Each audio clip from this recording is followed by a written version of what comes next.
नमस्कार, मैं विशाखा ठाकुर। स्वागत है आप सभी का टीएसआर डिजिटल टीवी में। आप देख रहे हैं टीएसआर देश प्रदेश खबरें विशेष। पेश है आज की मुख्य खबरें। बिलासपुर में युवक के घर पुलिस ने मारा छापा, कैश, चिट्टा और चरस बरामद। हिमाचल में डॉक्टरों को अब आपात स्थिति में ही मिलेंगी छुट्टियां। ग्रेटर नोएडा की गौशाला में भूख से मर गई 1 दर्जन से ज्यादा गाय। हिमाचल में अब मौके पर होगी खाद्य वस्तुओं की जांच। छोटे बच्चों पर वैक्सीन का ट्रायल शुरू। फीस न देने के कारण 10 साल की बच्ची प्रताड़ना का शिकार। शिमला में 12 साल की किशोरी से गैंगरेप, 3 आरोपी गिरफ्तार। पहली बार एलओसी पर इतनी शांति, आर्मी चीफ का बयान। अब खबरें विस्तार से। हिमाचल प्रदेश के बिलासपुर जिले के डियारा सेक्टर में वीरवार शाम को पुलिस की टीम ने छापेमारी की है। एएसपी अमित कुमार सहित सदर एसएचओ यशवंत सिंह की अगुवाई में ये छापेमारी की गई।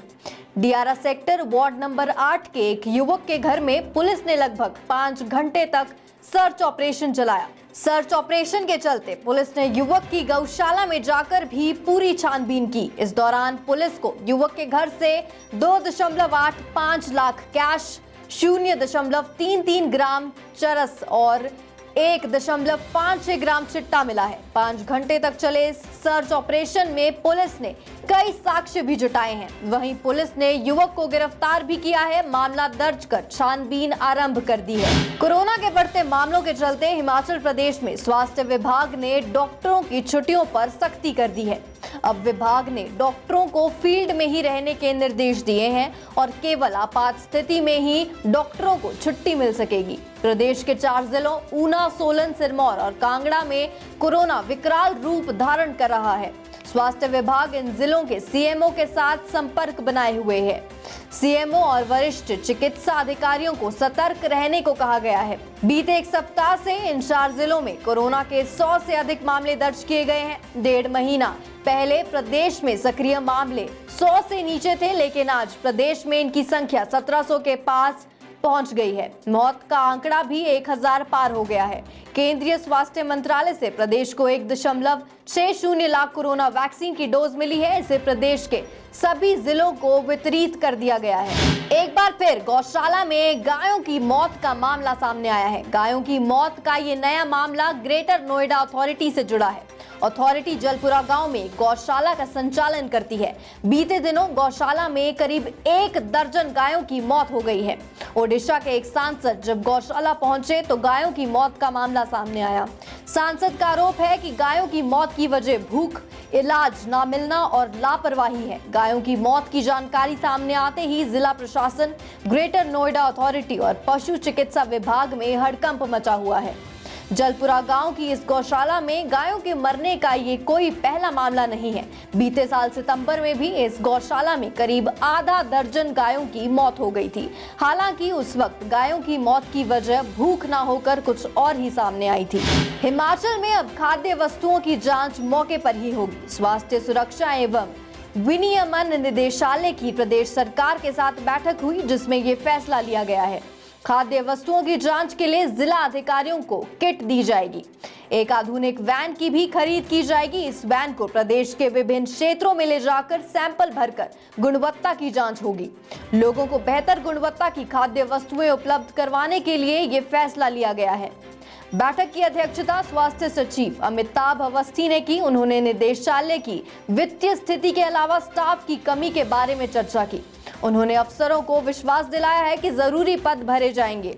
उन्होंने अधिकारियों से खाद्य वस्तु विक्रेताओं को प्रशिक्षण देने की भी बात कही। इसके लिए जिला स्तर पर शिविर लगाने के लिए कहा गया है। वैक्सीन निर्माता कंपनी फाइजर ने कहा कि उसने गुरुवार को 11 साल से कम उम्र के बच्चों को कोरोना रोधी वैक्सीन के क्लिनिकल ट्रायल में शामिल किया है।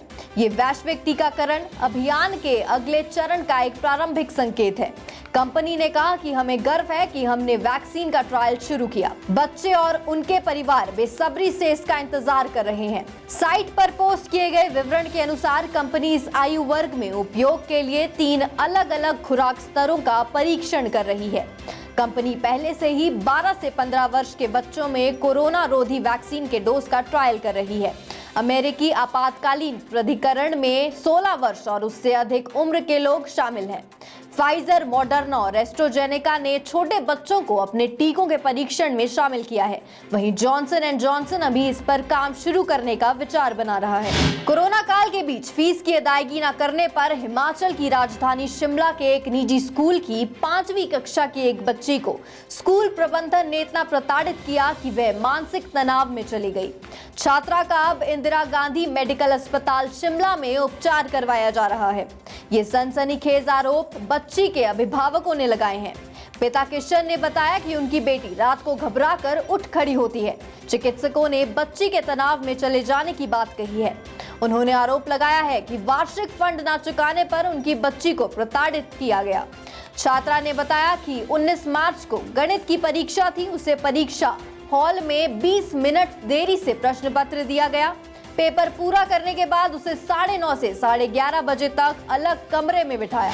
शिमला जिले में रहने वाले एक मजदूर की 12 साल की बेटी से गैंगरेप का सनसनीखेज मामला सामने आया है। पुलिस ने गैंगरेप के तीनों आरोपियों को गिरफ्तार कर लिया है। आरोपी पीड़िता के रिश्तेदार बताए जाते हैं। फिलहाल पुलिस मामले की विस्तार से जांच कर रही है।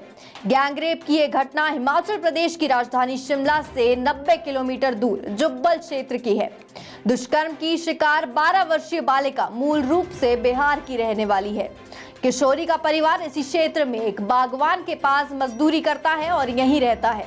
पीड़िता की मां ने पुलिस से शिकायत में बताया कि उसकी 3 बेटियां हैं। तीनों एक कमरे में रात को अंदर से ताला लगाकर सोती हैं। सुबह जब उसने कमरे में प्रवेश किया तो घर में ताला बदला हुआ मिला। 3 बेटियों में सबसे बड़ी 12 साल की बेटी गायब थी। पूछने पर छोटी बेटी ने बताया कि रात के समय कमरे में रिश्ते में चाचा लगने वाला व्यक्ति आया था और उसने उसे बाहर बुलाया। मां के पूछने पर पीड़िता ने घटना के बारे में जानकारी दी और इसके बाद परिजनों ने पुलिस के पास शिकायत दर्ज करवाई। आर्मी चीफ MM नरवणे ने कहा कि जम्मू कश्मीर में LOC पर लगभग 5 से 6 साल में पहली बार खामोशी हुई है, क्योंकि मार्च में एक भी गोली नहीं चलाई गई। इसके अलावा सेना प्रमुख ने बताया कि पाकिस्तान की सरजमी पर आतंकवादी लॉन्च पैड सहित आतंकी बुनियादी ढांचे अभी भी बरकरार हैं। आर्मी चीफ ने कहा कि जब तक पड़ोसी देश आतंकवाद का समर्थन करना बंद नहीं करता, तब तक उसके साथ भारत के रिश्ते सामान्य नहीं हो सकते। वहीं सीज फायर का जिक्र करते हुए नरवणे ने बताया कि मुझे ये बताते हुए खुशी हो रही है कि मार्च के पूरे महीने में हमने LOC पर एक भी गोली नहीं चलाई है, जो एक अजीब घटना है। लगभग 5 या 6 वर्षों में ये पहली बार है कि LOC खामोश है। आज के लिए फिलहाल इतना ही। ऐसी ही तमाम खबरों के लिए देखते रहिए TSR डिजिटल TV। धन्यवाद। Never miss an update from TSR Digital TV. Press that like and follow button now. TSR Digital TV. Opinion to impact.